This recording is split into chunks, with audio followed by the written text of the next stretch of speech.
maintenance of true religion and justice, the safety, honor, and happiness of the king, the public weal, peace and tranquility of the island, uniting and knitting together the hearts of all persons and estates within the same, in true Christian love and charity one towards another. Through Jesus Christ our Lord. Amen.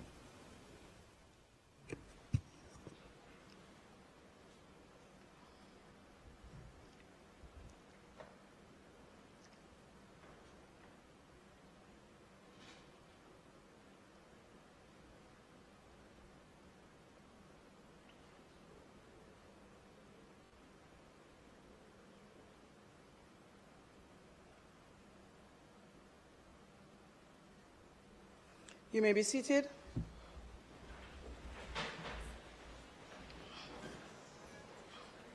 This Honorable House now resumes its sitting. It's indeed a great honor and pleasure to welcome all of you to the sitting of the Honorable House of Representatives for today, Tuesday, June 17, 2025, for the continuation of the sectoral debate. I would like to extend special welcome to Ms. Jennifer Griffiths, our Permanent Secretary in the Ministry of Tourism. I think she's on the outside. Mr. Donovan White, the Director of Tourism for the Jamaica Tourist Board. And we have present several of our ambassadors, High Commissioner of Canada to Jamaica, Indian High Commissioner to Jamaica, and the Ambassador of Spain to Jamaica, Ambassador of the Republic of Colombia to Jamaica, all here with us today in Parliament. Kimberly, Dr. Morris Guy's daughter, is here to watch the presentation of her father, MP for St. Mary Central, and there are several members of the constituency executive, both for our esteemed House Leader, St. James Central, and St. Mary Central, East Central, St. Mary East Central, and St. James East Central, and St. Mary Central. So a long list of visitors to the Parliament today. Let me also make a general statement of welcome to everyone who is seated here in our gallery at the houses, and to those who have joined us on PBCJ and the various other social media platforms. Welcome to the Houses of Parliament. Clerk, call of the roll. Mr. Clark. Here. Mr. Bartlett. Dr. Holness, Dr. Chang, Mrs. Williams, Ms. Grange, Mr. Mackenzie, Mr. Chalk, Mr. Vaz, Dr. Tufton, Mrs. Malahoo Fort, Mr. Green, Mr. Charles Jr., Mr. Matthew Samuda, Mr. Morgan, Mrs. Cuthbert Flynn, Mr. Main, Mr. Davis, Mr. Terrelong, Mr. Hutchinson, Mr. Witter, Dr. Dunn, Mr. Brown, Dr. Brown-Burke, Dr. Charles, Mr. Chin, Mr. Cousins, Ms. Crawford, Ms. Daly, Mrs. Dalrymple Filbert, Ms. Davis, Mr. Golding, Mr. Graham, Dr. Guy, Ms. Hamilton, Ms. Hannah, Mr. Enriquez, Mr. Henry, Mr. Hilton, Mr. Jackson, Mr. Lawrence, Ms. Lee,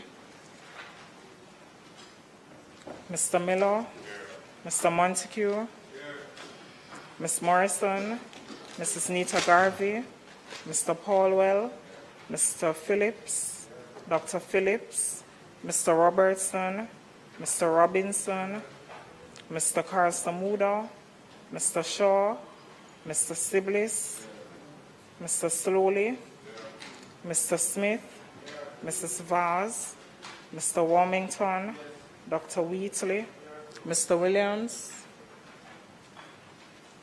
Mr. Wilson, Mr. Wright, and Ms. Davis. Thank you, Madam Speaker.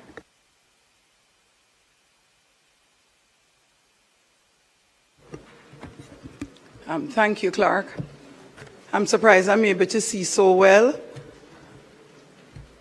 I'm seeing one of the hoteliers who treat us here in Jamaica so very well, Mr. Reeder.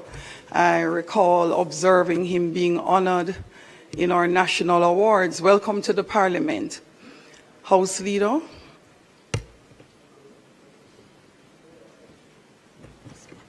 Thank you very much, Madam Speaker. Madam Speaker, I'd like to join you in welcoming members to this sitting today. Madam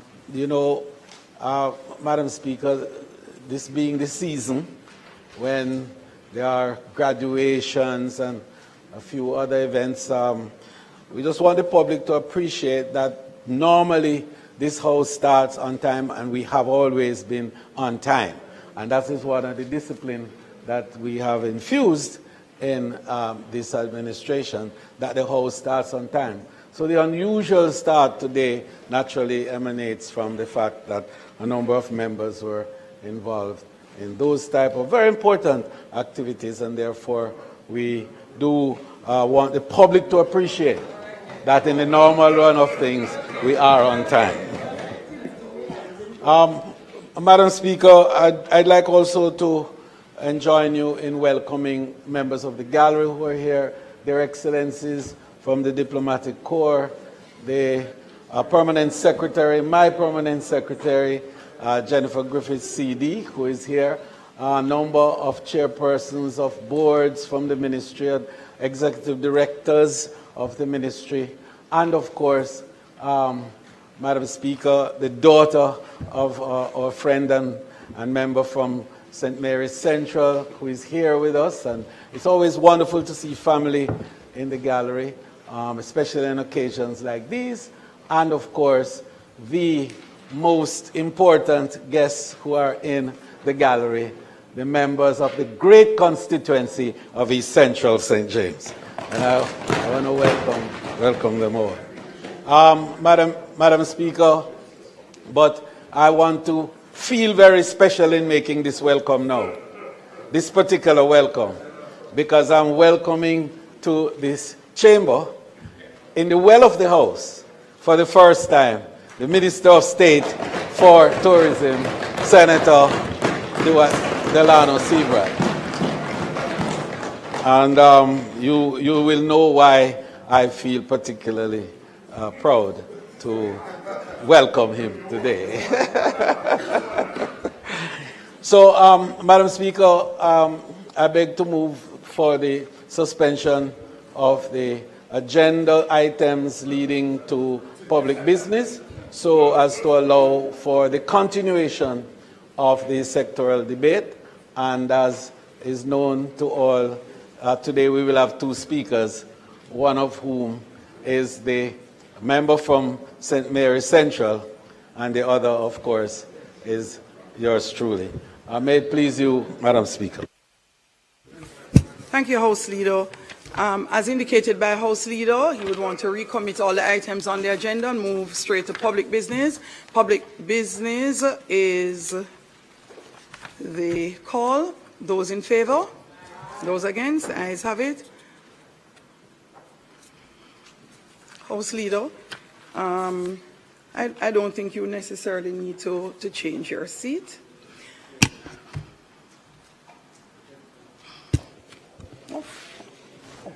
Turn your.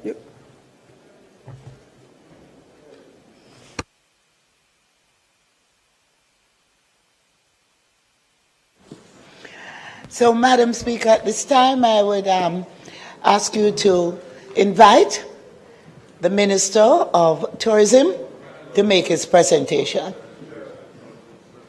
Thank you, Madam Speaker.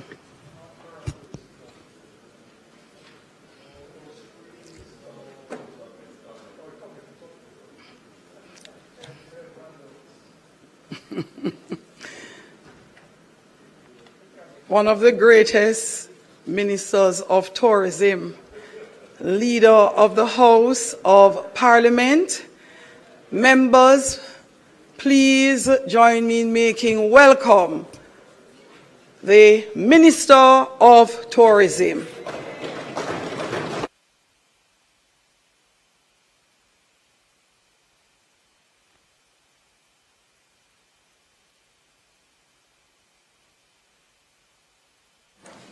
Thank you, Madam Speaker. Madam Speaker, most Honorable Prime Minister, esteemed colleagues in this Honorable House, distinguished guests, and the people of Jamaica. When a visitor steps onto Jamaican soil, they step into a vibrant, living story. A story composed of our culture's rhythm, our heritage, and above all, the radiant warmth of our people. Today, Madam Speaker, I rise on the 22nd occasion as a Minister of Government in Jamaica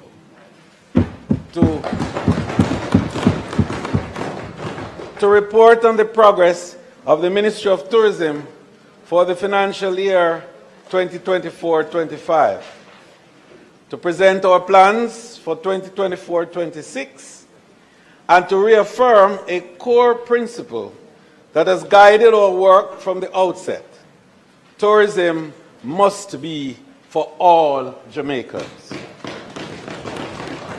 It must be a catalyst for community development, a driver of enterprise, and a platform upon which dreams become reality. To my beloved wife, Carmen, and our family, thank you.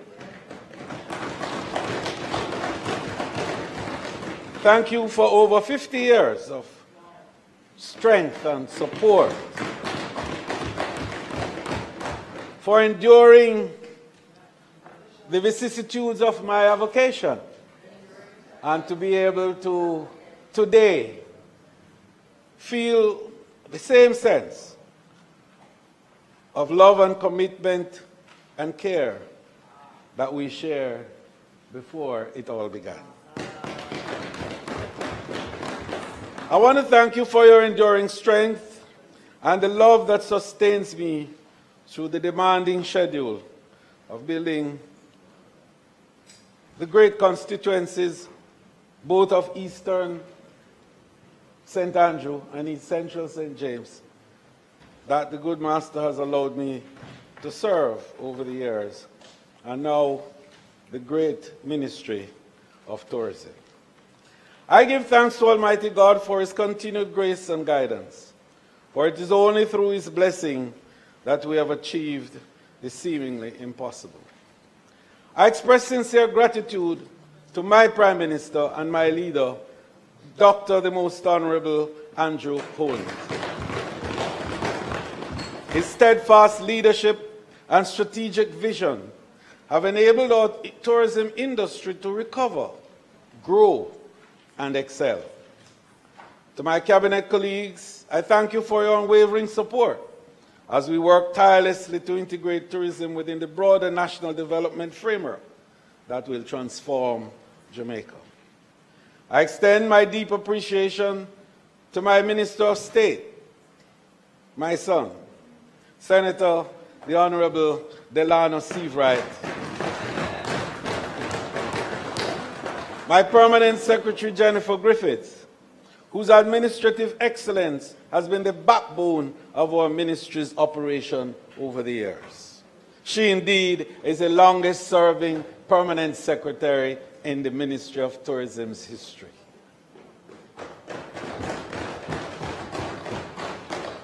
To the ministry team, boards, executive management, and staff of our public bodies, I thank you for your governance and oversight in ensuring that every dollar invested in tourism development delivers maximum returns to the people of Jamaica. To the opposition spokesperson on tourism, Senator Allen, I appreciate your constructive engagements on matters of national importance that indeed transcends political boundaries. And to the people, the great people of East Central St. James, your faith and unwavering support over the last 28 years have inspired my every step in this honorable chamber and beyond. Together, we have expanded scholarship opportunities for students, which is a great pride of our activities in that constituency. The thousands of children who are today adults all across the world. And Madam Speaker, it really gives me a personal sense of honor and indeed pride when I travel on government business to various cities across the world and to see students, not just from East Central, but also from my other constituency of East St. Andrew, coming to greet you and to meet you and to hug you and to say thanks, because as a result of our stewardship, today they are professionals in various disciplines across the world. So together, we have implemented youth empowerment programs. We have done community development programs. We have created infrastructure and we have created innovation in so many areas in that constituency. And we are proud that all your efforts and mine together have culminated in bearing fruits, good fruits, for our communities and our people. We have advanced critical housing development and community upgrades, delivering homes for hard-working families in the constituency. And Madam Speaker, we could go on to say much more, but I want to just close this beat by giving special tribute to my councillors who are here, and particularly to the team in my office who have worked assiduously in that office for over 20 years to deliver the goods for the people of the constituency. Madam Speaker, I want you to imagine a Jamaica where the influence of tourism is felt in the produce of our farmers who supply fresh callaloo to hotel kitchens. The artistry of our craftspeople whose creation adorn lobbies. The innovation of our entrepreneurs who develop cutting-edge tourism apps. And the aspirations of our youth who see endless possibilities in this dynamic industry. This indeed is more than a vision. It is a blueprint for national transformation.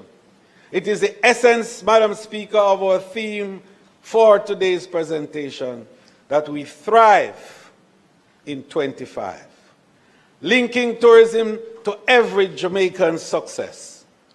We're not simply measuring success, Madam Speaker, in terms of visitor numbers or hotel rooms. Instead, we are constructing a tourism sector that is inclusive, resilient, and proudly Jamaican.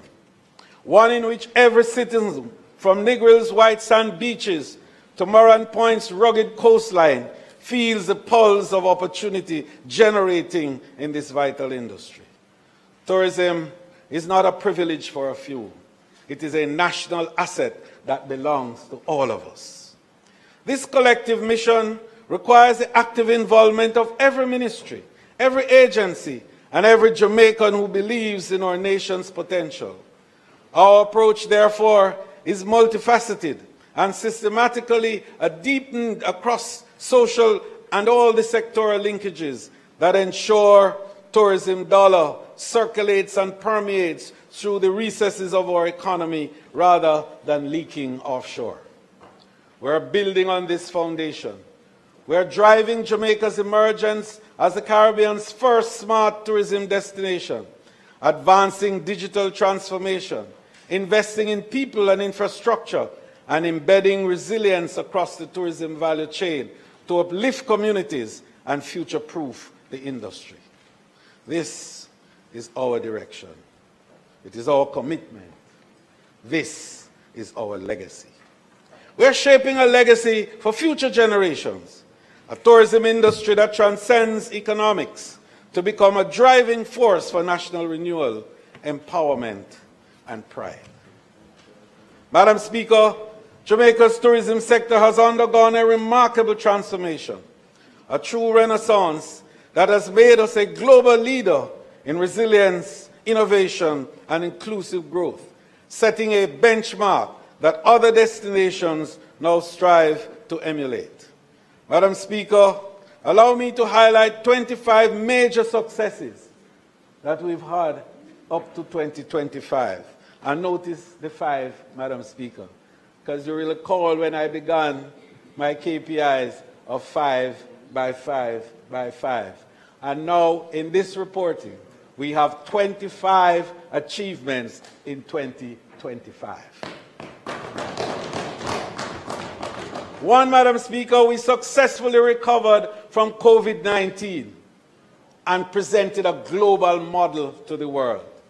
Jamaica achieved one of the world's fastest tourism recovery through our Tourism Recovery Task Force, some of whom are in the gallery today, and we have invited them to share this moment. Resilient corridors we created, hosting some over 800,000 visitors safely, and free online training, Madam Speaker, for over 8,000 displaced workers, while we were there with each of our workers during the period of furlough for some, and mild displacements for others. But we were there with them with care packages, and we were there with our workers, training and building their capacity to come back to work as quickly as possible, because we knew what we were doing. By 2024, 4.5 million visitors and $4.3 billion in earning, exceeding the pre-pandemic level, and tourism was able to drive 10 consecutive quarters of national economic growth. Madam Speaker, this marks significant progress towards the nation's ambitious 5 by 5 by 5 growth targets, securing 5 million visitors, as we say, and earn $5 billion in the year hopefully ending 2025. Second, Madam Speaker, the Workers' Tourism Pension Scheme. Launched in 2022, the world's first, and I want to emphasize that, this is Jamaica's leadership in the world. The world's first comprehensive tourism pension scheme is here and is covering workers from the age of 18 to 65, marking a historic step in the social protection for the sector. To date, Madam Speaker, 10,567 individuals have registered and have contributed $4.3 billion to date. Madam Speaker, the accretion rate is at over $100 million per month. And so it is expected that by the end of 25, we will achieve another 5. So it will now be 5 by 5 by 5 by 5. 5 million visitors, $5 billion in 5 years, and $5 billion Jamaican dollars, of savings for the workers of the industry. Madam Speaker, the Tourism Enhancement Fund. This marks the 20th anniversary of the TEF. 2 decades of meaningful investment in Jamaica's tourism development.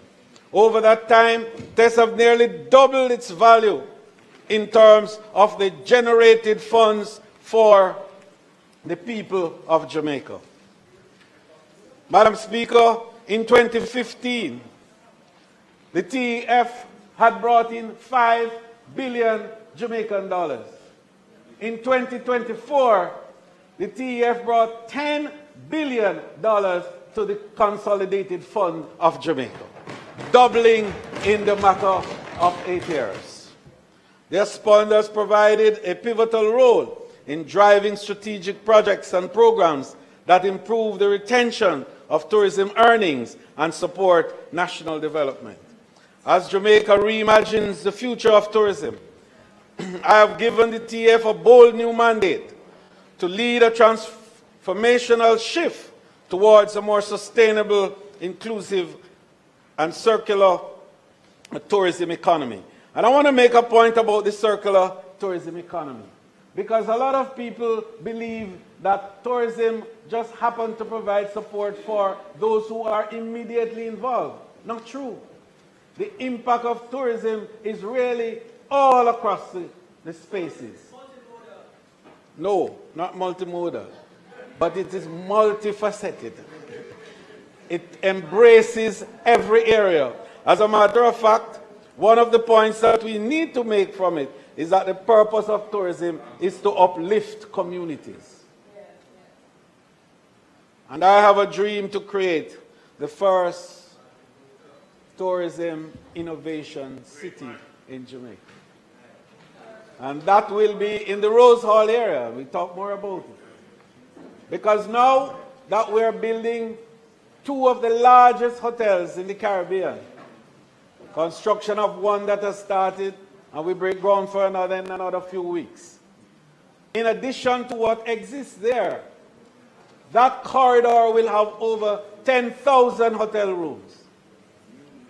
We're building 1,550 new houses with the NHT at Bartlett Hall.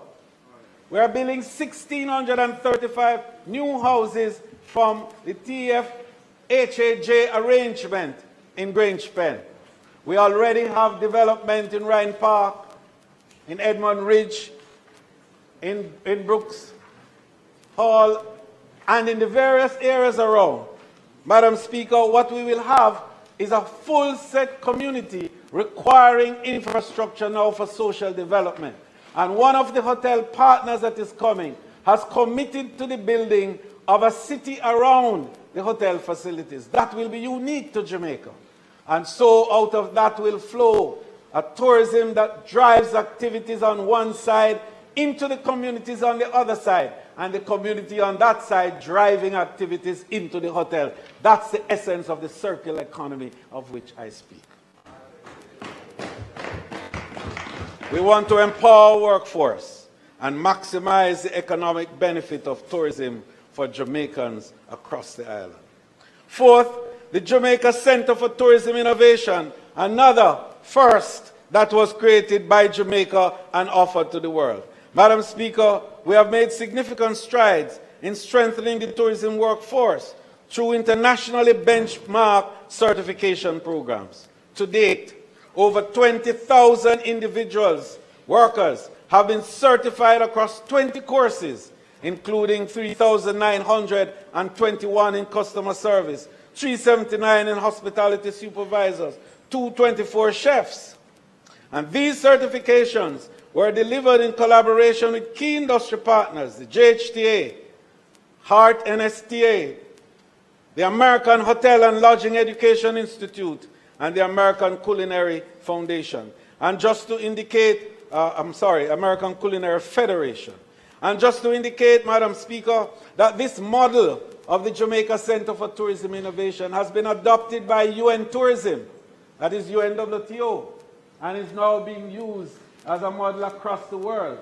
And the partner that we selected, the American Hotel and Lodging Education Institute, is also the partner they selected. And they selected that partner because Jamaica had found that partner and the success that we have had in certifying the workers of our industry.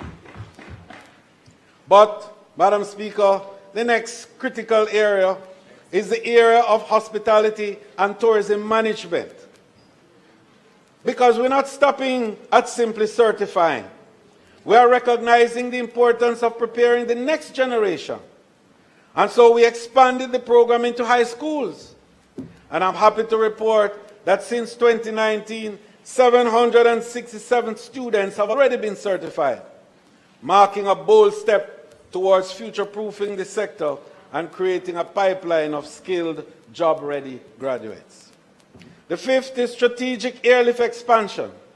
Major new airlift routes are expanding Jamaica's global connectivity and driving visitor growth.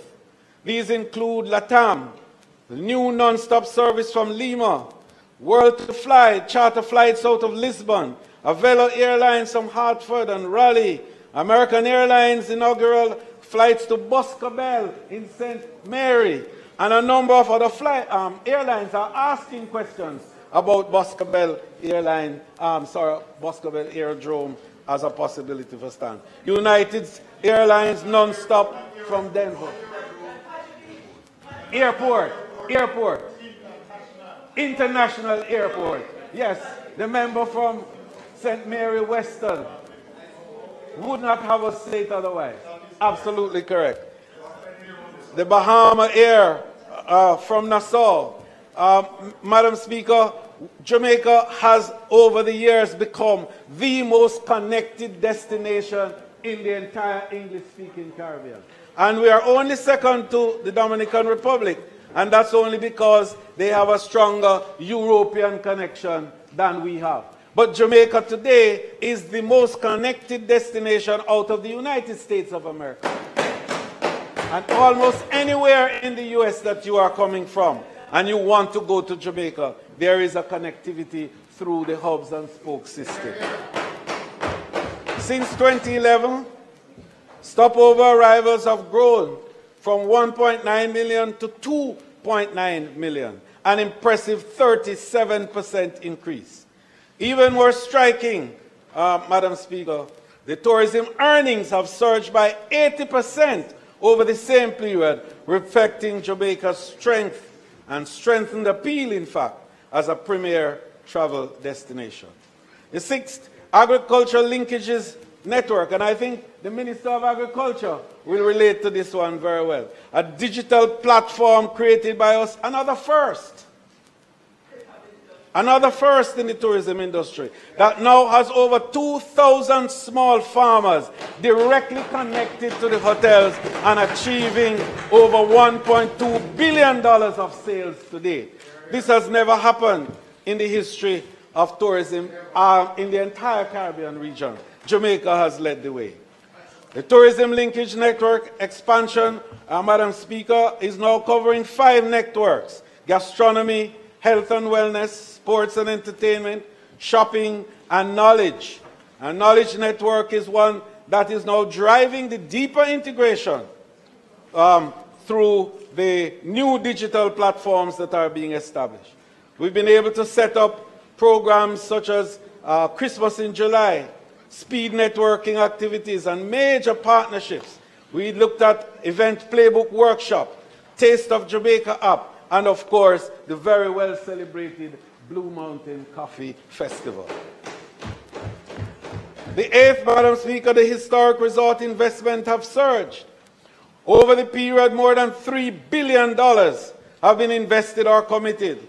We have seen the establishment of H10 Hotel in Coral Spring, 1,000 rooms plus. We've seen the Rio expansion of 753 rooms, Princess Grandin Center, 1,005 rooms, with upcoming developments now with Unico, Hard Rock, Moon Palace, and others targeting 20,000 new rooms over the next 10 years.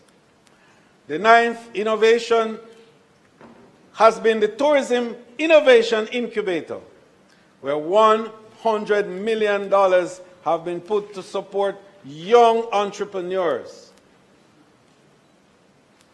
And Madam Speaker, I just want to pause on this because tourism is driven by ideas, new ideas. And the essence of driving new ideas is the minds of the young. And what we have noted, Madam Speaker, is that our youth to become engaged in tourism requires a recognition of their ideas.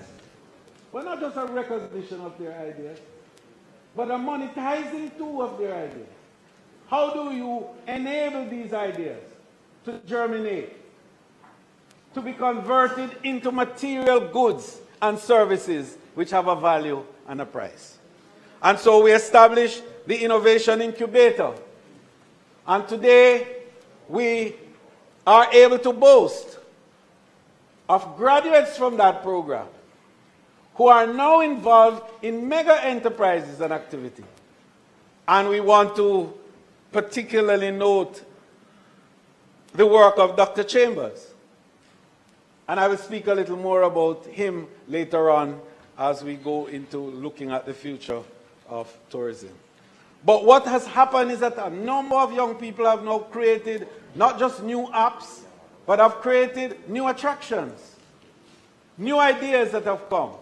And I will explain a little further how the incubator actually works and the extent to which we have been able to transit persons who are involved in the program into the private sector, creating startups and enabling them now to be inserted in the value chain of tourism. The 10th one, Madam Speaker, is the tourism, what I call the SMTE loan program. And Jamaica, again, in all these instances, have led the world because the acronym SMTE is a creation of Jamaica. Everybody knows about SMEs and so on. But we created the small and medium tourism enterprises. We created a position for those who are providing more than 30% of their activities to tourism.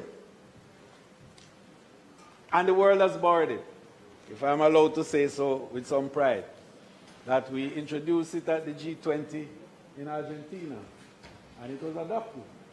And the OAS today has SMTE as a designation for support across the Americas. So, Madam Speaker, we put $1 billion in the Exim Bank to provide on lending facilities for these SMTEs at the lowest interest rates available at the time of 4.5%. And to date, Madam Speaker, $2.48 billion have been disbursed to 509 small and medium tourism enterprises supporting resilience and business expansion. And indeed, we still have $750 million to be on lend. And the story is that small people, when they borrow, do pay. Do pay. And we're proud to say that the tourism industry now is not just talking about providing a base for the big guys. We have been committed, this Andrew Holness-led administration have been committed to building capacity among the small players, and we have put our money where our mouth is. The next is the worker and housing support, Madam Speaker. The Ministry of Tourism has partnered with the Ministry of Housing, the NHT, and this is another, groundbreaking achievement. That we have worked with the private developers to secure housing units for workers of the industry in the Ryan Park Estate and Grange Pen. And Grange Pen in St. James, I want to make a special point about that. Because there were over 535 families living in this informal settlement. Without water, proper electricity, proper roads, and proper infrastructure in general. And also they were at the mercy of FINSAC. And the tourism industry, through the TEF, purchased the property from FINSAC, passed it over to HAJ, and said to HAJ, we are going to put $1 billion in this for you to provide the road network, the water, the electricity arrangement, and sewage. And then at the end, got housing to enable titling. And to date, we have provided over 55 titles for the 535 families who are there, and they all will get titles in new term. Madam Speaker, these are families that live across the road from great posh hotels. And the concern that we have had is that when you leave the palatial setting of the hotel, you must not go into a hovel. You must not leave flush toilet and go into a space that you are using a different type of facility. You must not leave the essence of luxury and then to go into penury and poverty. And that is what has driven the TEF over the period to provide support, not just for that one, but to several other communities across Jamaica. And we are committed. And a little later on, we talk about our social housing program that we are partnering with our Prime Minister's special program to enable small players and ordinary workers of the industry to have a chance to own a home of their own. Additionally, 4 major hotel investor groups, including RCD Hotels, Bahia Principe, and Princess Resort, have pledged to build over 2,000 residential units for industry employees and their families.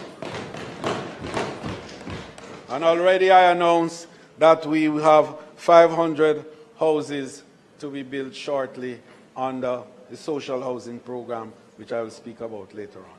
12, Global Tourism Resilience and Crisis Management Center. And this is something that we again are proud of. First, Jamaica provided global leadership.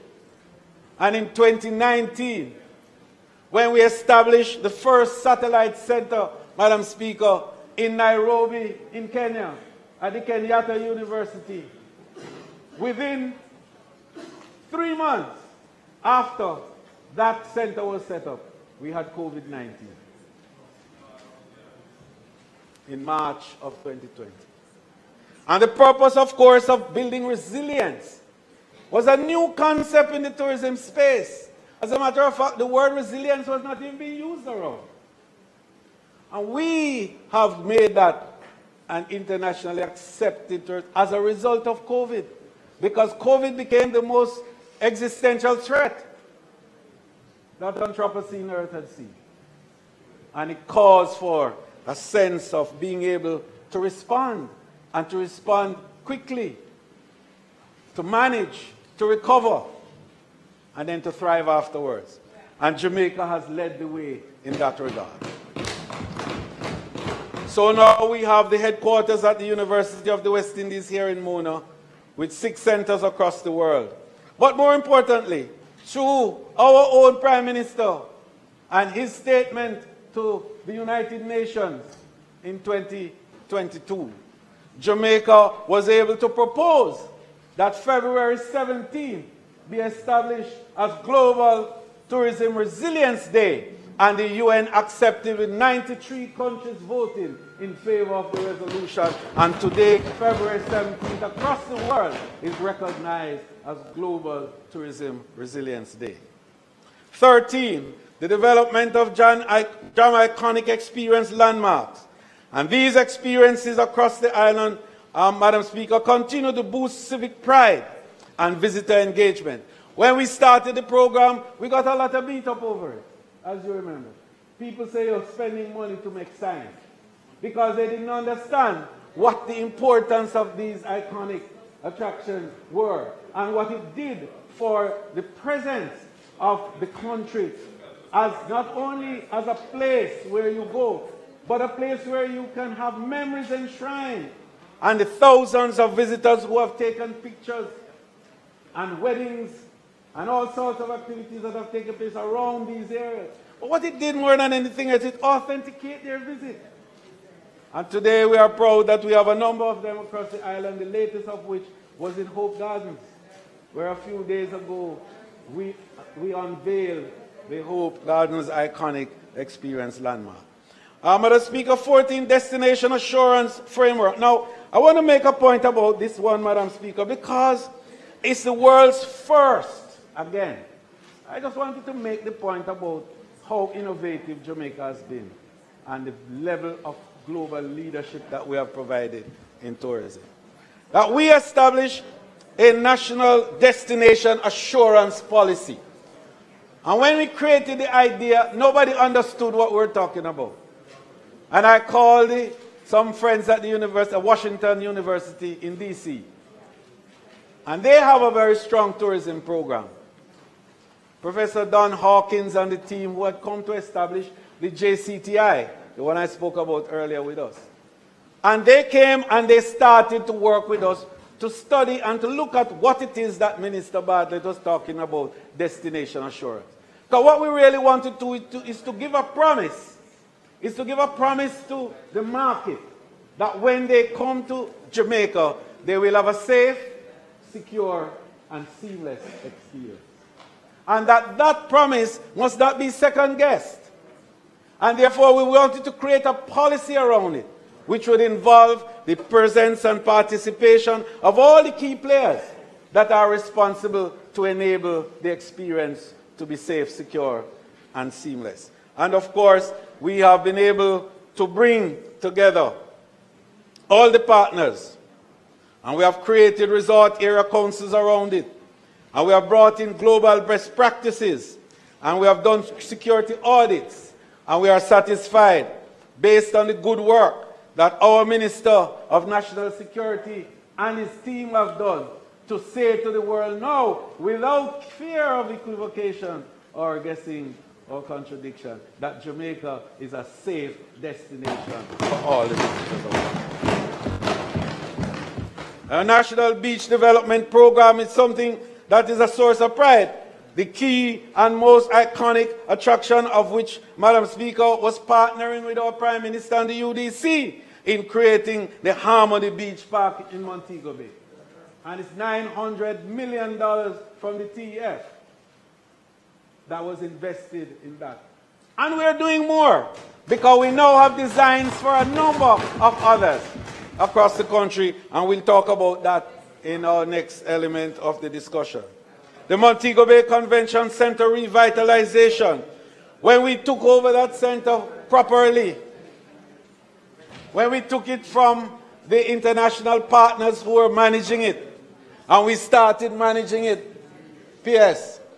And when everybody said that convention centers can't turn around, convention centers globally don't make profits, convention centers globally don't even break even. But it is true, they provide a catalytic role in enabling activities for various other subsectors.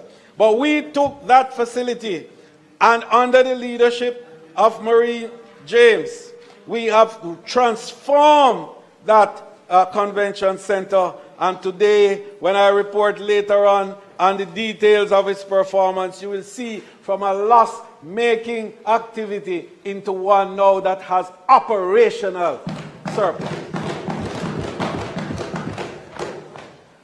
So since 2020, the center has undergone a remarkable financial turnaround, doubling own source revenue, because normally the government had to be spending.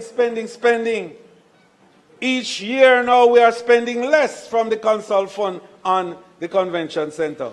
And we have moved the revenue from 196 million to 388.7 million in a matter of 2 years. Moving from 199 million net loss. Listen to this. 199 million net loss to 22 million. You tell me. And we are moving at a rate that we guarantee you that financial year 26-27, you're going to see the convention center not making a loss, and it's profitable. This transformation reflects stronger governance, strategic management, and growing global demand. 17th Carnival in Jamaica. That's a big plus. Madam Speaker, Kingston is now established as a global carnival capital of the Caribbean. Hello, Trinidad. Generating over 5 billion Jamaican dollars in 2025 and attracting thousands of international revelers. And you know why I pointed out to that? Because I was on one of the trailers, and there were some revelers from Trinidad who were there with me. And they said, Minister, you're taking it away from us. and they were very serious about it, because the innovation that we brought to it. And when you take reggae and dancehall and create that fusion with soca, right, and calypso and kaiso, my goodness, there's nothing to match it. And that's what Jamaica has been doing. Madam Speaker, the 18th is the Urban Renewal Project. The Artisan Village in Falmouth, another first. And that has generated a huge amount of interest and support. And we're going to talk a little bit more about it later on as part of the future to enable local and indigenous artistic expressions in material form to be made available to our visitors. Because people don't come to Jamaica to buy made in Japan and made in Singapore. They come for made in Jamaica goods. And that's what is at the heart of the Artisan Village concept. The East Kingston Promenade, which we did, and of course the St. Thomas Destination Development Plan, which our Prime Minister instigated and guided us in developing, and everybody sees how St. Thomas is now growing. And the biggest of all is the urban center, which our Prime Minister opened only a few weeks ago. So, Madam Speaker, the issue of Airbnb and short-term rentals. In 2016, we did a MOU, which led to formal sector inclusion and with the hosting at the time of a small amount, and people wondered what was going on. But I just want to make the point that this sharing economy concept, which has taken over in the world today and has been a huge part of the tourism accommodation subsector, democratizing that and bringing small players into the mix with people with a simple home in some deep rural part of Jamaica that now is accommodating tourists and visitors. When the idea began, it was rebuffed by the big boys. And I was then chairman of the Executive Council of the UNWTO affiliates. And I had to make the point to them that this represents innovation. And what we are supposed to do is to support innovation. Because more and more is going to come. And so said, so done. You found the Ubers of the world came up afterwards, and the whole business of what we have with different types of permutations now of how services are provided in tourism by various groups. And so Airbnb came, they had a MOU with us, and the first year Jamaican hosts earned 32 billion Jamaican dollars in 2024. And in fact, entertained 840,000 guests. Madam Speaker, what that says is that the issue of inclusiveness in tourism is not just a discussion, it's not just a wish, but it is indeed a fact, because the benefit of tourism is permeating even into the deepest recesses of the Jamaican communities.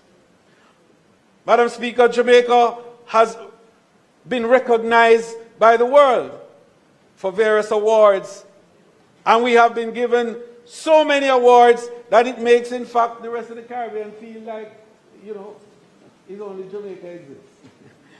But it is true that Jamaica has copped so many awards that, at points in time when we go to these events, people say, okay, it's Jamaica again. This is a Jamaican event.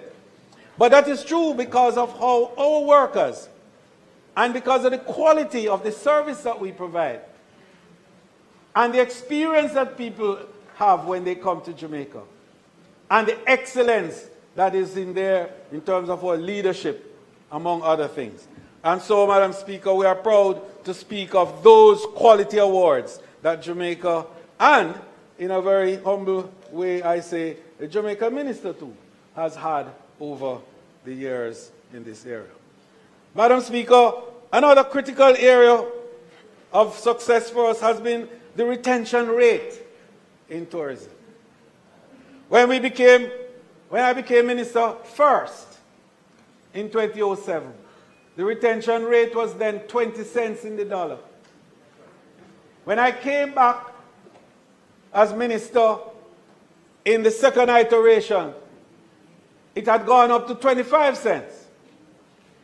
And since the Andrew Holness administration has taken over the tourism activities, we have moved the retention rate from 25 cents in the dollar to 40.8 cents in the dollar. And there are some who say 40 cents is little. And perhaps it's true because we have to do more. And you will hear how we are going to do more in the next chapter of the presentation. But to say that Jamaica's position at 40.8 cents in the dollar is twice that of the Caribbean average. Twice that of the Caribbean average. And we are only behind one country in the region, and that's Damrep, who is at 50. And of course, just behind India, which has the largest in the world of 60 cents to the dollar. So that's where we are going. And you will hear more about how we are going to get there later on.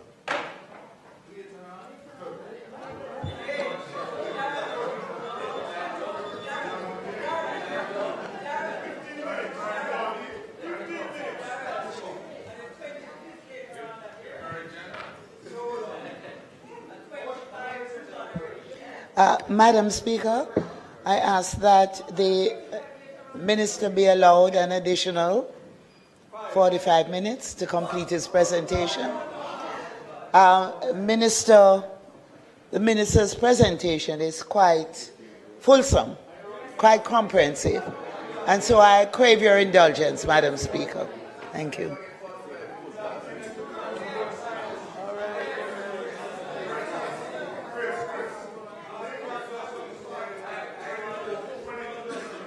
Members, the question is that the question. Go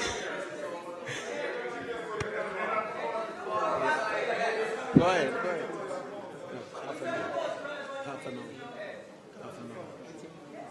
Half an hour. House, the question is that the House Leader be allowed half an hour to complete his presentation. Those in favor? Aye. Those against? The ayes have it. House Leader? Thank you, Mr. Speaker. Wonderful presentation. Continue, House Leader.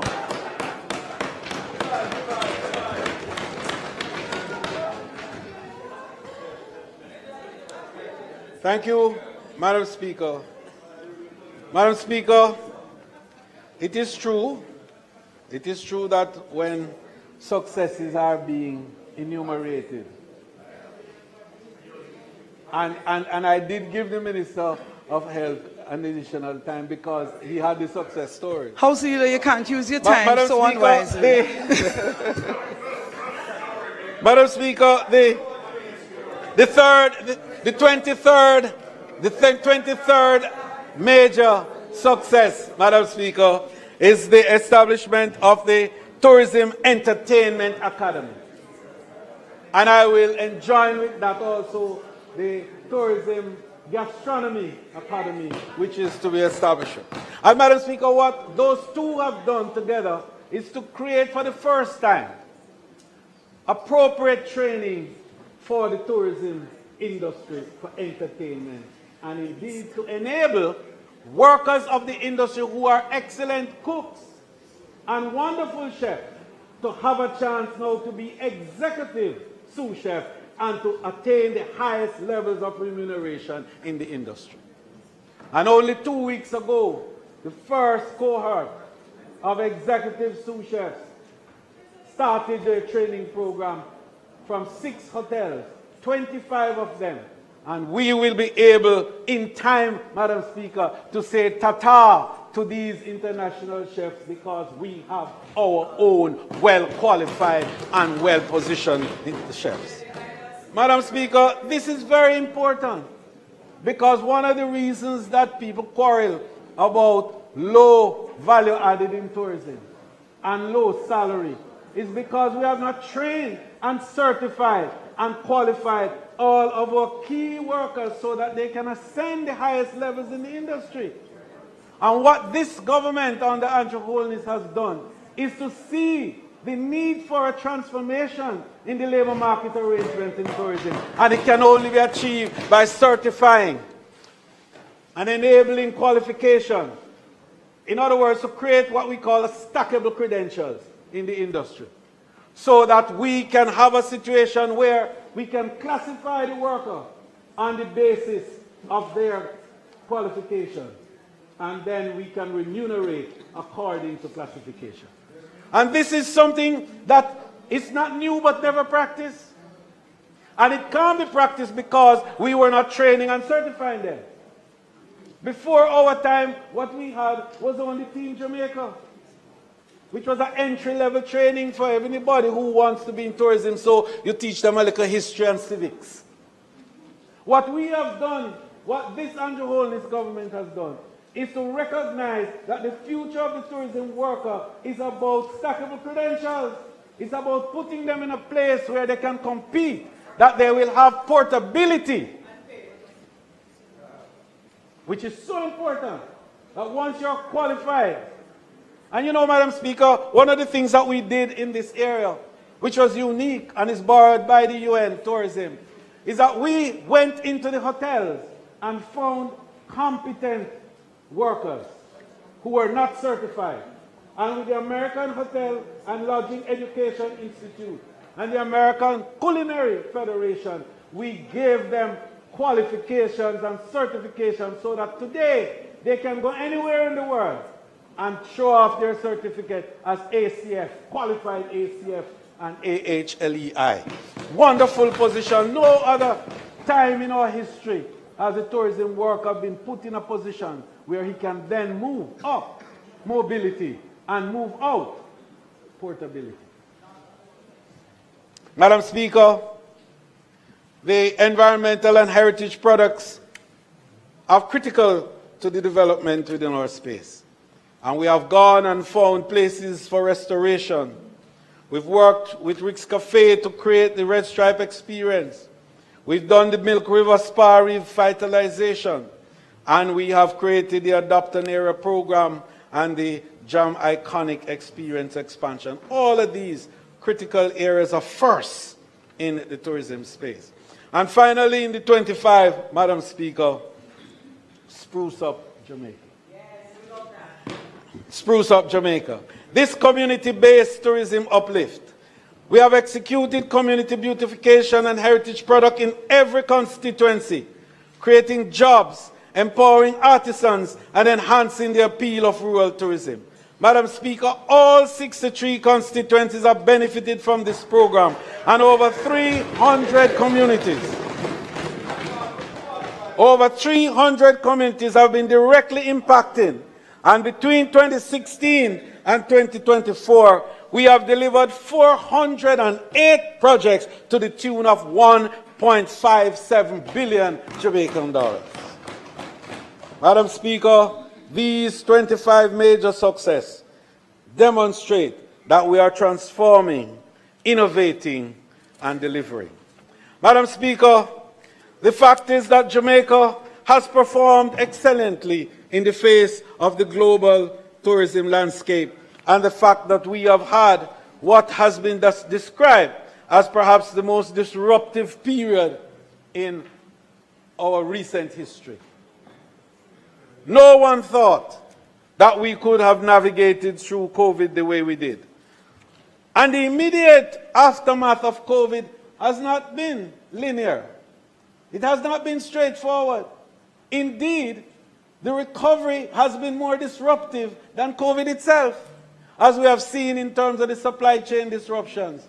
We have seen in terms of problems with the airlift, when airlines could not replenish their stock because the manufacturers did not have the planes to supply. When the maintenance programs also were at risk because the maintenance companies were not able to provide the parts and so on required.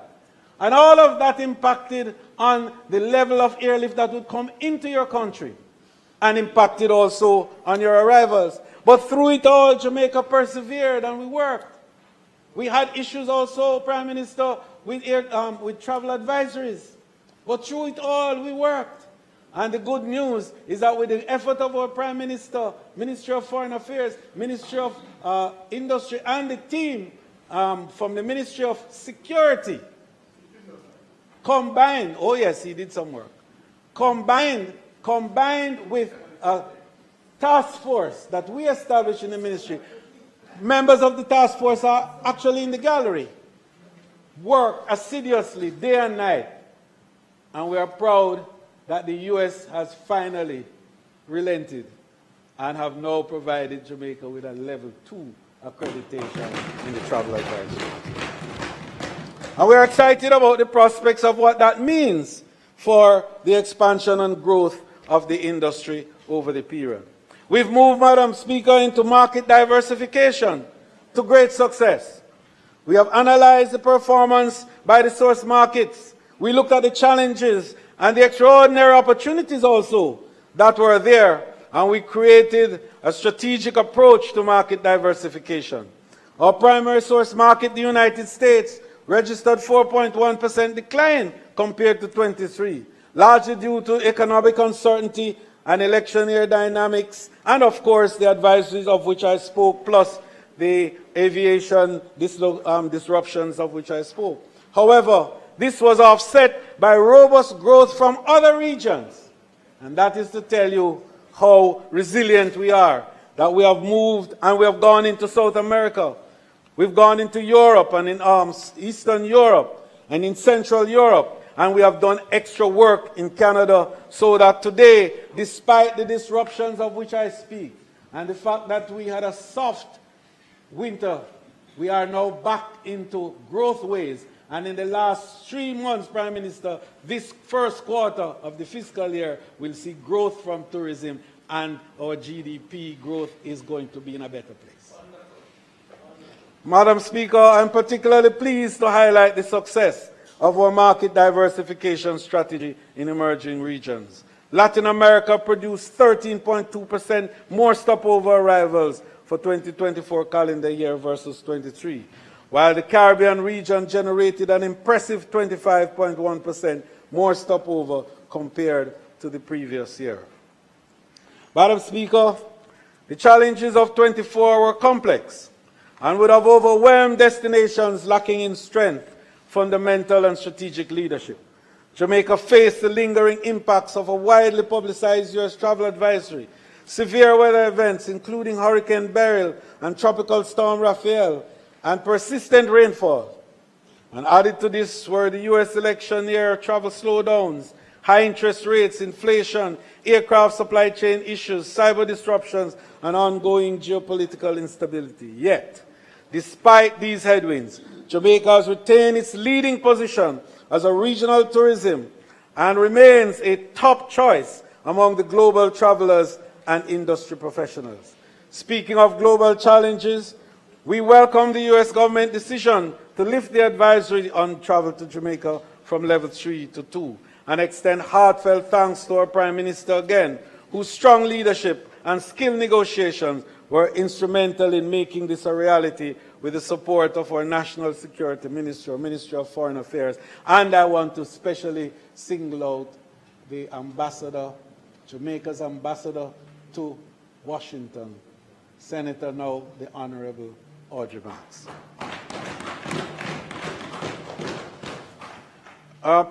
Madam Speaker, we want to particularly celebrate the excellent work of the Jamaica Tourist Board, now celebrating its 70th anniversary as the destination's marketing organization, and indeed the #1 destination marketing organization for the Caribbean.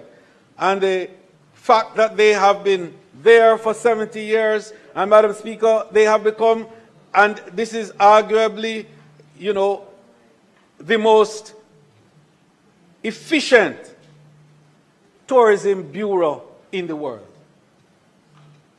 the Jamaica Tourist Board. And we say that without fear of any contradiction. This tourist board takes a budget of less than 20 million US and turn over $4.3 billion US in the year. And Madam Speaker, the industry has grown as a result of the excellence of the Jamaica Tourist Board. And I want to use the opportunity to commend the past chairmen, the past directors, and the past ministers too of tourism who have helped to channel and manage this facility and this board over the years to enable the success that we have. And as we move forward, I want to make a special point of pride to indicate how the tourist board has managed to navigate its way through so many situations. And to today, Prime Minister, through your help and through the support of the team around Jamaica's iconic personality, one who has captured the world's imagination in terms of the field of athletics. And for the first time, Jamaica has Usain Bolt, the Honorable Usain Bolt, as our tourism ambassador.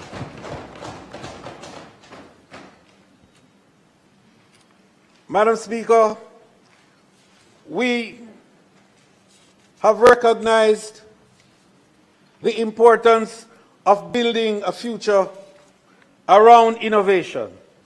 We have recognized the importance of building both sides of the tourism economic divide. We've talked a lot about the demand that tourism brings to the economy. We've talked a lot about how to link the demand to the supplies. But we haven't done enough about that. And I'm proud to say that over the period, we established the Tourism Linkage Network, which really was an improvement on the Tourism Linkage Hub that was there prior to my ascendancy as minister. And what we have done with the Tourism Linkages Network is to connect every sector. We speak of linking tourism with every Jamaica's success. We're not engaging in political rhetoric here. We are referring to concrete actions, measurable results, and transformational initiatives that create opportunities for farmers, manufacturers, artists and hairdressers, taxi drivers, tour operators, chefs, content creators, and many other workers across Jamaica. Our newly appointed Minister of State, when he was given his task, was tasked, in fact, by our Prime Minister to play a leading role in engaging the various sectors and individuals so that we could build navigable pathways and strategically align to achieve mutual success and outcomes. This yeoman effort on his part in the few months that he's there had enabled the evolution of working across governments and private sector groups. It has been able to bring these people together. And in a short time, Madam Speaker, we are seeing how the Tourism Linkage Network is beginning to integrate itself fully into the supply chain of the industry. Through 5 specialized networks and 2 technical working groups, the Tourism Linkage Network promotes experiential tourism while reducing import dependency, expanding local opportunities, and enhancing the authenticity that workers seek. These focus areas, Madam Speaker, of agriculture, manufacturing, gastronomy, health and wellness, knowledge, shopping, and sports and entertainment are aligned to ensure tourism spending stays within the economy, benefiting Jamaican producers and communities.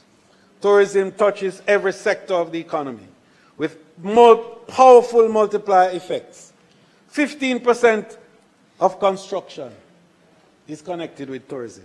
10% of finance is connected with tourism. 20% of manufacturing. 21% of utilities, agriculture, and fisheries. In other words, Madam Speaker, tourism is really a confluence of all the moving parts within an economy that must come together seamlessly to create the product that we market. And we are proud to say that in every point along that value chain is wealth.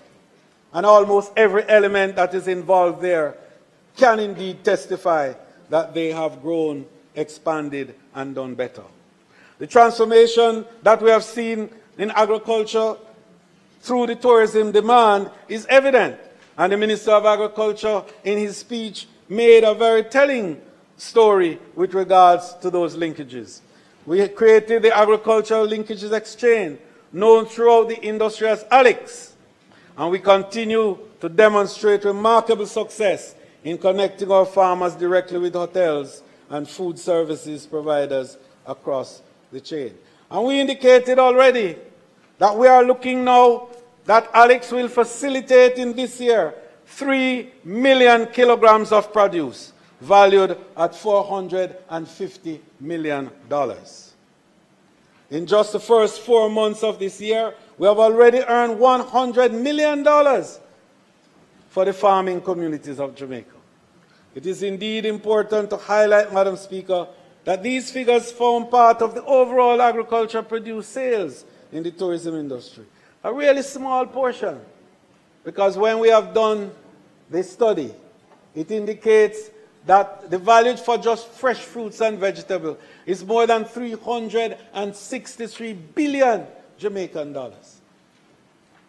And so what the small farmers are doing is mere drop in the bucket, so to speak. And we now require the larger players to become involved.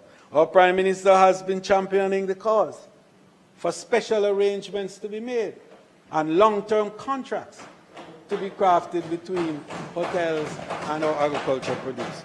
And I'm proud to tell you that that is very much on the way. And already we have had commitment from our large hoteliers to be able to do this, providing, of course, we build the capacity to enable a certitude of flows at the time when required. And I'm sure that that will happen, because once these long-term contracts are crafted and put in place, then the banks will respond. And when the banks will respond, then the farmers will be active out there, and there will be that certitude of flow that is required. Madam Speaker, the matter of manufacturing renaissance through tourism markets is another big area. We have been talking with some of our large partners, particularly the cruise lines. And the cruise lines are ready and willing to take Jamaican manufactured goods. We have had a series of seminars bringing manufacturers together. Some 220 of them have come and had meetings with us already, looking at the whole area of creating, in fact, in time, a supplies logistics center. And we're excited about that prospect, because what that will do, Madam Speaker, is to ensure that, again, the supply side, which is where the wealth is. And a lot of people sit and think that tourism wealth is in large hotels and so on. The wealth of tourism is in the supply side. That's where, thank you very much, to understand that it is the consumption pattern of the visitor that has to be met. And once that is met, then the wealth stays in the destination. And we have been pushing that over time, and we believe that we are finally getting there. And Madam Speaker, we are looking at so many other areas to drive the consumption needs of the visitor and to secure a consumption pattern that enables the wealth to stay in destination Jamaica. Health and wellness is another big area to capitalize on. The wellness tourism is among the fastest growing global segments, and Jamaica is well positioned to lead, thanks to our natural assets, our traditional healing practices, and our premium spa experience. Madam Speaker, we have the flora and the fauna, we have the biodiversity that enables nutraceuticals to flow in the areas all up in the hills of St. Andrew and all in the cockpit country. We have the species of plants that are enabling the possibilities for nutraceuticals. And we must now capitalize on that and to build out our capacity on the supply side. Madam Speaker, fostering innovation and creative excellence is at the heart of changing the way our destination is viewed and attracting more and more visitors to our destination. Earlier, I spoke about the success of the Innovation Incubator, and that what that is really doing is helping us to cultivate tomorrow's leaders today and to enable not just the building out of new experiences, but to be able to utilize the cognitive systems that are now going to be the feature of the new experiences of tourism. Our young people have to learn to manipulate the cognitive system. AI is going to play a critical role in the future of tourism. And we are going to have to train and retrain. And so the Jamaica Center for Tourism Innovation, the incubator, and the other machinery that we have established and institutions that we are crafting are going to be critical to create the infrastructure that will enable the new tourism worker to emerge. And let us not kid ourselves about it.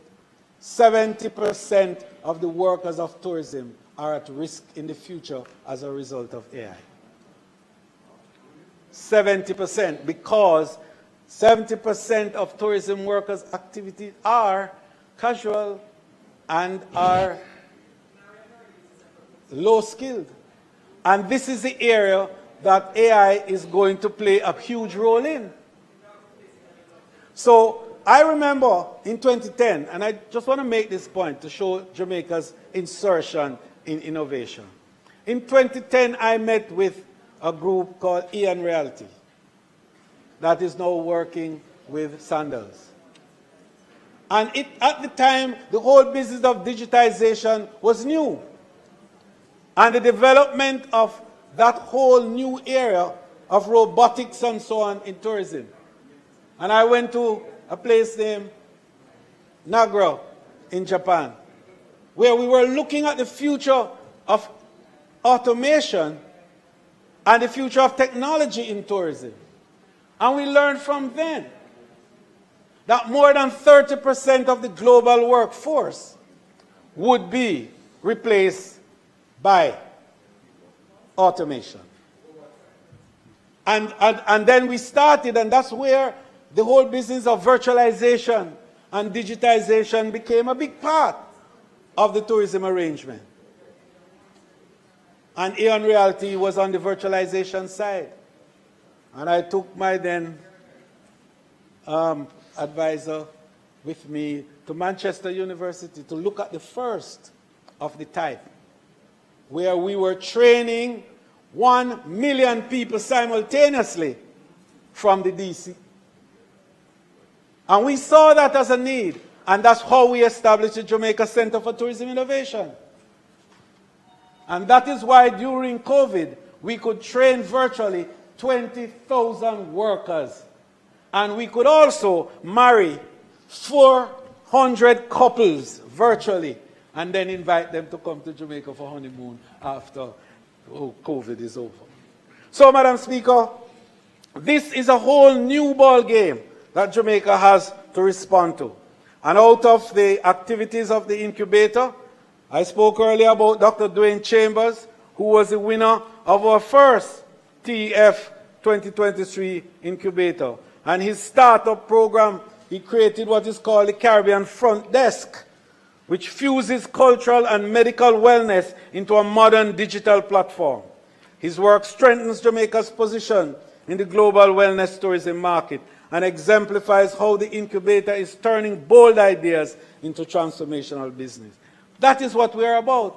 And I want to tell you that this is the start of the whole human capital development revolution that we are pursuing in tourism. Madam Speaker, as we work to ensure every Jamaican benefit from tourism, human capital development remains central to our strategy. No destination can strive without skilled, passionate professionals delivering outstanding visitor experiences. The Jamaica Center for Tourism Innovation under the TEF continues to lead the workforce development. Between April 2024 and March 2025, 2,746 of the 3,100 candidates earned certificates, a strong 89% pass, reflecting that the quality of the program is there, but more critically, the workers' commitment. Certifications were awarded through leading institutions, and we are proud to say that we have partnered with some of the strongest and most renowned educational institutions within the tourism sector to enable the certification and qualification of our workers. And I'm proud that the future is going to be seriously strengthened and secured by this program of training and development, which is so critical to us. Madam Speaker, those who talk about how to change the worker position in the industry needs to take note of what are truly the things that will make for sustainable development of our workers. Our workers, yes, must be better rewarded. Yes, must be provided with better social conditions. But our workers also must strengthen the capacity for higher levels of productivity so that they can deliver even more, and not just around the 24 hours that they work within a space, but they can provide value added for their own self-development and development. And I'm excited about that prospect of what this government is offering in that space. Madam Speaker, I know that we do have a very strong and detailed presentation, and I do recognize the time constraints that we are working with. But I think it is very important, Madam Speaker, for us to recognize, I know, Mr. Speaker, Mr. Speaker,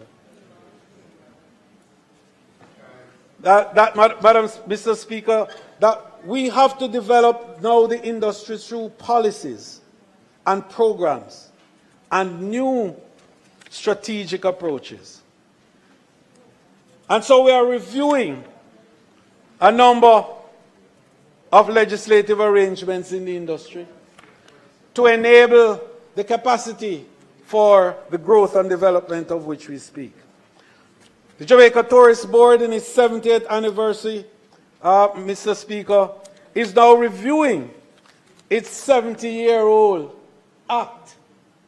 And I'm very pleased to announce, Madam Speaker, that next week we will bring to this House the repeal of the Tourist Board Act, and indeed present a virtually new act that will guide the industry into the future. The challenges are great, and we have increased the types of involvement, the range of involvement, and indeed, Madam Speaker, we have to respond to the innovation of our time. So many changes have taken place over the last 70 years. So many new experiences have emerged. So many new systems have emerged. So many new practices too, and so many new business models. And we need to step up now and to provide the legislative and regulatory arrangements to be able to facilitate these developments, to expand these developments, and to provide scope for further innovation and development. So, Madam Speaker, in this context, the Ministry continues to work diligently to prioritize its legislative agenda for the year 25-26. And we are looking at strengthening our regulatory framework to modernize our operation and to ensure that our tourism sector continues to thrive in an ever-changing global environment that demands adaptivity and innovation. Madam Speaker, linking tourism to every Jamaican's success, and I'm closing now, Mr. Speaker. Linking the strategic framework development is critical. So linking tourism industry to every Jamaican's success, the Ministry continues to implement a strong policy agenda to focus on sustainability, inclusion, and resilience. Madam Speaker, we want to be able to examine in a closer way what are the true impact that tourism has on the economy. And we've been talking a lot about the impact, but we really have not done the level of empirical work that is required to truly measure. And if we are able to measure properly tourism's impact, we'll be able to manage better the whole process and to guarantee outcomes. People continue to say that tourism is an extractive industry, which is, in a way, true, but is not really fair to what tourism does and how it impacts every facet of economic activity and how it indeed influences the lives and development of communities across the space. But the work has not been done. And in the new dispensation, we are going to be focusing on creating that framework that will allow for our partners to come into the industry understanding very, very well what are the possibilities of tourism and how their skill and their assiduity to purpose and their own creativity and innovation can drive that to another level to enable rich, solid prosperity for the people of our country. And we are excited about the prospects of looking even at Spruce Up as another vehicle through which community tourism can be expanded. And this year we are providing you with $5 million to assist in creating some of these facilities within your community to advance and promote tourism. But we want to expand that further in the new round when we are back after the next event. Madam Speaker, we are looking at transforming the ground transportation system. And our Minister of State has been working very closely with our ground transportation partners. And we are excited about creating a new vista for them, a deeper understanding of how to present their own products and how to negotiate and how to extract more from that space. But more importantly, Mr. Speaker, is to create an opportunity for Jamaicans under a new and exciting program that we will bring in the next round, Prime Minister, called Jamaica First. And tourism will be driven by that concept of Jamaica First. And Jamaica First doesn't mean that foreign investors will not be welcome and be promoted. But what it means is that we will build the capacity of our Jamaicans so that they are always first in the line for all the benefits that come from tourism. And some other people only talk about it. Some other people only say that tourism workers should be getting this and getting that. But we are securing the future of the tourism workers so that anything and everything that happens in the industry, they will be first. And the exciting part of it, Madam Speaker, in closing, is that already we are seeing the fruits of it. So as we conclude, let us reflect upon the transformative journey our nation has embarked upon together. Tourism under this administration has blossomed far beyond an industry. It has become the very heartbeat of Jamaica, fueling prosperity, growth, and unity throughout every community and corridor. Over the past 2 terms, we have witnessed tourism ignite unprecedented growth in our agricultural fields, uplifting our farmers and revitalizing rural economies. We have seen our manufacturing sector thrive, proudly delivering Jamaican-made goods that stand tall on the global stage. Our infrastructure has experienced significant advancement, new roads, upgraded ports, and world-class airports, all vital arteries of progress connecting communities across our island. Critically, Mr. Speaker, tourism has reinforced national security, creating safer, more peaceful environment, not just for visitors, but fundamentally for every Jamaican citizen. It has elevated our cultural and creative industries, spotlighting Jamaican artists, musicians, and performers internationally, preserving our heritage and inspiring pride among our people. Tourism has become a symbol of inclusivity, providing opportunities equally across our cities and countrysides, empowering individual families and communities alike. Every Jamaican, from Kingston to Montego Bay, from the Blue Mountains to the shores of Negril, have felt the tangible benefit of our collective effort. It is clear we have set a course that leaves no community behind, ensuring that the prosperity tourism generates touches every Jamaican heart and home. Yet our work is not finished. A 3rd term for this administration is not simply continuity. It is an opportunity to deepen and expand the achievements we have worked tirelessly for. It is our old chance to build upon solid foundation and to further amplify tourism's transformative power. With your continued support, we pledge to intensify investment in community tourism, strengthen local enterprises, foster sustainability, and ensure every Jamaican reaps the full reward of our shared growth. Together, we have already achieved so much, yet the best is yet to come. Let us move forward with unity, optimism, and resolve, fully committed to a Jamaica where everyone thrives, where dignity and prosperity are universal, and where tourism continues to be our nation's lifeblood and pride. I feel deep in my heart that Jamaica knows the truth, and Jamaica will choose.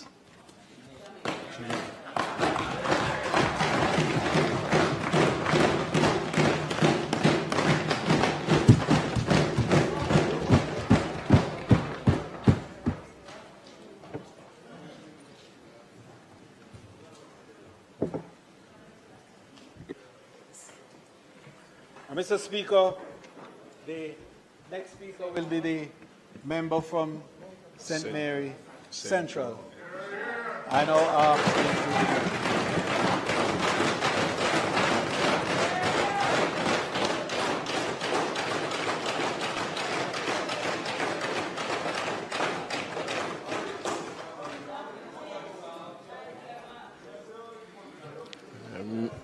The member from St. Mary Central, you now have the floor. Thank you very much, Mr. Speaker.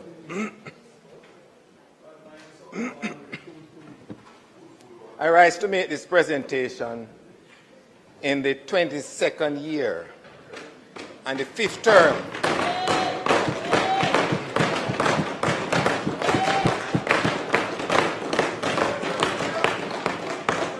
as Member of Parliament for the great constituency of St. Mary Central.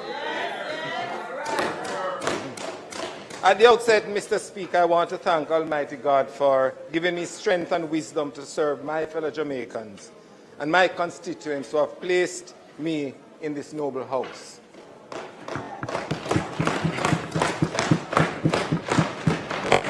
I thank especially my constituents who have continued to repose their confidence in me by re-electing me to be their Member of Parliament for the past 22 years and 5 elections.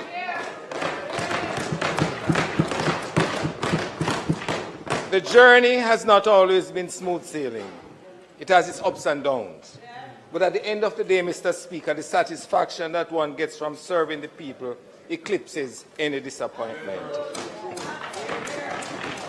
I want to express my gratitude to my constituency organization, comprising my constituency executive members, divisional organizers, and the many hundreds of workers who toil in the political vineyard.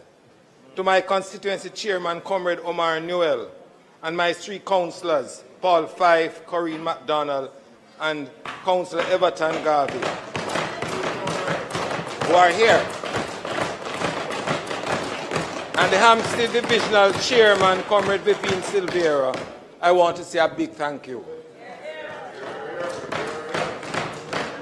There are also persons, Mr. Speaker, who, not named, but will know themselves, who are my friends, as well as those who belong to corporate Jamaica, who have ensured that all arrangements are in place during and outside of the campaign period.